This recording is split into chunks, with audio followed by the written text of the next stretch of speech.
કેન્દ્રની મોદી સરકાર જેને શાળાના વિદ્યાર્થીઓના હિતમાં લીધો છે નિર્ણય. હાલ સરકાર વન નેશન વન આઈડી અંગે વિચારણા કરી રહી છે. કેન્દ્રીય શિક્ષણ મંત્રાલય દેશના શાળાના બાળકો માટે એક પ્રકારના ઓળખ નંબર લાવવાની યોજના પર કામ કરી રહ્યું છે. આ નંબરને automated permanent academic account registry એટલે કે APAAR અપાર કહેવામાં આવશે. તેમાં પ્રી પ્રાથમિકથી ઉચ્ચ શિક્ષણ સુધીના બાળકોના આઈડીનો સમાવેશ થાય છે. સૂત્રોનું માનીએ તો તેને આધાર કાર્ડ સાથે લિંક કરવામાં આવશે અને તેમાં વિદ્યાર્થીઓની શૈક્ષણિક યાત્રાનો સંપૂર્ણ ડેટા એકઠો કરવામાં આવશે.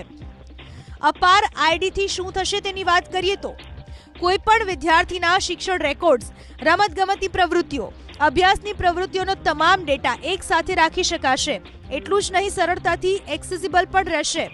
શિષ્યવૃત્તિ, શિક્ષણ લોન, પુરસ્કારો, સરકારી યોજનાઓનો લાભ મેળવવાનું પણ વિદ્યાર્થીઓ માટે સરળ બનશે.